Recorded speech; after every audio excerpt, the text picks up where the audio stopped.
আসসালামু আলাইকুম শিক্ষার্থী বন্ধুরা, একটি ইম্পর্টেন্ট প্রশ্ন নিয়ে আলোচনা করব। খেয়াল করে দেখো এখানে যে মা ও মেয়ের বয়সের সমষ্টি 56 বছর। এবারে মায়ের বয়স মেয়ের বয়সের 3 গুণ, তাহলে তাদের প্রত্যেকের বয়স কত? এখানে খেয়াল করো একটা ইম্পর্টেন্ট বিষয়। এখানে খেয়াল করো যে এখানে একটি চিহ্ন দিয়ে বোঝানো হয়েছে। সেই চিহ্নটি ঠিক এরকম, এখানে একটি চিহ্ন দিয়ে বোঝানো হয়েছে। চিহ্নটি ঠিক এইরকম, খেয়াল করে দেখো এই যে উপরে এরকম দিয়েছে, এটাকে ভাগ করা হয়েছে এরকম।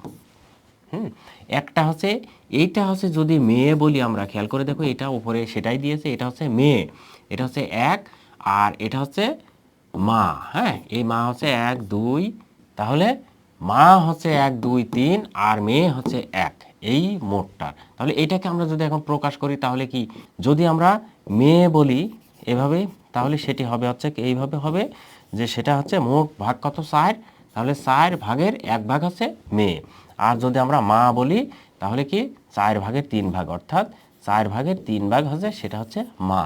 ওকে, আশা করি এটা আমরা বোঝাতে পেরেছি। এখন এই জায়গায় যদি আমরা লিখি এখানকার অনুসারে, তাহলে এখানে হবে 1, খেয়াল করে দেখো এখানে হবে 1, এখানে 1, এখানে 1 এবং এখানে 1, অর্থাৎ 1 1 1 যোগ করলে হবে 3, আর এখানে 1 একই থাকবে। এইটাই হচ্ছে এখানে চিত্র দিয়ে বোঝানো হয়েছে। এই অঙ্কটি এখন আমরা ডিটেলস করব। খেয়াল করে দেখো, মায়ের বয়স মেয়ের বয়সের 3 গুণ, আর এই জায়গাটা বলছে মা ও মেয়ের বয়সের কত সমষ্টি। আমরা অপর পৃষ্ঠা অঙ্কটি দেখেছি যে মা ও মেয়ের বয়সের সমষ্টি 56 বছর, তাহলে আমরা এই জায়গাটায় দেবো 56 বছর। খেয়াল করো কিন্তু এবার বলছে মেয়ের বয়স যোগ মেয়ের বয়সের 3 গুণ। 3 গুণ মানে কি, চিত্র অনুযায়ী আমরা দেখেছি, এই জায়গাটায় দেখেছি যে মেয়ের বয়স 1 আর মায়ের বয়স 1 2 3, 3 গুণ, তাহলে মেয়ের বয়স 3 গুণ মায়ের বয়সের 1 গুণ, এরকম হবে। তাহলে এই জায়গাটা আমরা বলতে পারি যে মেয়ের বয়স বয়সের 4 গুণ, এটা হচ্ছে কি মেয়ের বয়স যোগ মেয়ের বয়সের 3 গুণ, মোট যোগ করলে হবে কত 4 গুণ।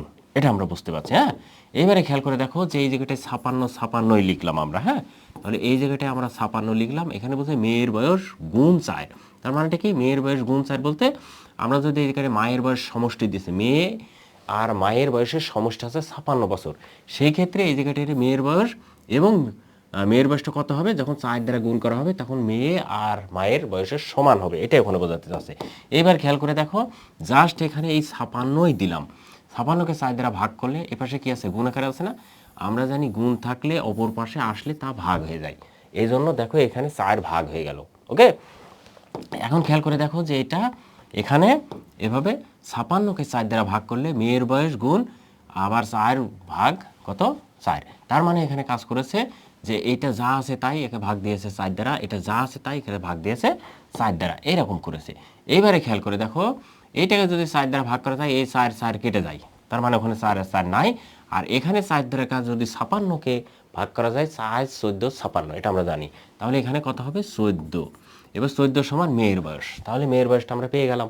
এখন বলছে যে মেয়ের বয়স কত, আমরা এখানে লিখতে পারি মেয়ের বয়স হচ্ছে 14 বছর। ওকে, আর এখানে কি বলছে, তাহলে মায়ের বয়স ড্যাশ গুণ ড্যাশ, মায়ের বয়স কত হবে, এই 14 গুণ কত হবে, এই যে এখানে এই যে বলছে মায়ের বয়স মেয়ের বয়সের 3 গুণ, তাহলে মেয়ের বয়স কত 14 লিখেছি, তাহলে এখানে 3 দিতে হবে, মায়ের বয়স মেয়ের বয়সের 3 গুণ, তাহলে 3 গুণটা হয়ে গেল।